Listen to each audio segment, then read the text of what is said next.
ஆதியமுதம் நண்பர்களுக்கு என் அன்பான வணக்கங்கள். என்னை வழிநடத்தும் என் குருநாதர் தங்கப்பாண்டி ஐயா மற்றும் கோபு ஐயா அவர்களுக்கும் என் முதற்கண் வணக்கத்தை தெரிவித்துக் கொள்கிறேன். நம்மில் பல பேருக்கு ஒரு பழக்கம் இருக்குங்க. கோவிலுக்கு போனா சந்நிதிக்கு நேரா அந்த சாமி சிலைக்கு அப்படியே நேருக்கு நேரா நின்னு கும்பிடுவோம். இன்னும் சில பேரு நான் சாமி கண்ணை பார்த்துதான் பிரார்த்தனை பண்ண போறேன் அப்படின்னு நேர் எதிரே நிப்பாங்க. ஆனா நம்ம ஆகம சாஸ்திரங்களும் ஆன்மீக விதிகளும் இதுக்கு என்ன சொல்லுது தெரியுமா? கோவிலில் சுவாமிக்கு நேர் எதிராக நின்று வழிபடக்கூடாது அப்படின்னு தான் சொல்லுதுங்க.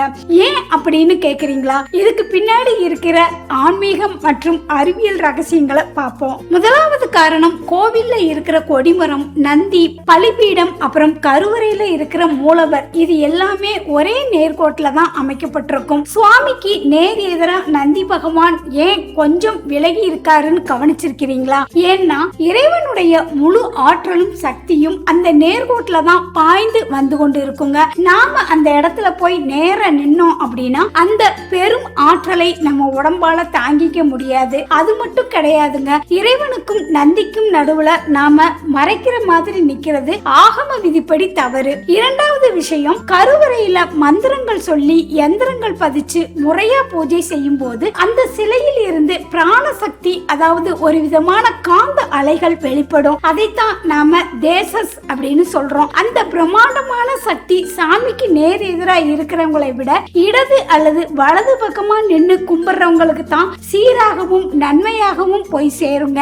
நேரா நின்னோம் அப்படின்னா அந்த அதிர்வுகள் நம்மை பாதிக்கும்னு பெரியவங்க சொல்லுவாங்க. மூணாவது, இது ஒரு பவ்யமான முறைங்க. ஒரு ராஜாவுக்கு முன்னாடியோ இல்ல நம்ம வீட்டு பெரியவங்களுக்கு முன்னாடியோ போய் நம்ம நெஞ்ச நிமித்திக்கிட்டு நேருக்கு நேரா நிக்க மாட்டோம். கொஞ்சம் அடக்கமா ஒரு பக்கமா தான் ஒதுங்கி நிற்போம். அதுதான் மரியாதை. அப்படி இருக்கும்போது இந்த அகிலத்தையே படைச்ச ஈசனுக்கு முன்னாடியும் அம்பாளுக்கு முன்னாடியும் நாம எப்படி நேருக்கு நேரா நிக்கலாம்? கொஞ்சம் யோசிங்க. அதனால தான் சாமி சன்னதிக்கு முன்னாடி போய் நிற்கும் போது இடது பக்கமாகவோ அல்லது வலது பக்கமாகவோ சாய்ந்து நின்று கைகளை தலைக்கு மேல கூப்பி பவ்யமா வழிபடணுங்க. இனிமே கோவிலுக்கு போனா இந்த சின்ன ஆன்மீக ரகசியத்தை மனசுல வச்சுக்கோங்க. சாமிக்கு நேரா நிக்காம கொஞ்சம் பக்கவாட்டுல நின்று அந்த இறைவனோட அருளையும் சக்தியையும் முழுமையா பெறுங்க. இந்த தகவல் உங்களுக்கு பிடிச்சிருந்தா லைக் பண்ணுங்க, உங்க நண்பர்களுக்கும் ஷேர் பண்ணுங்க. மீண்டும் ஒரு நல்ல ஆன்மீக தகவலோடு உங்களை சந்திக்கிறேன். நன்றி, வணக்கம்.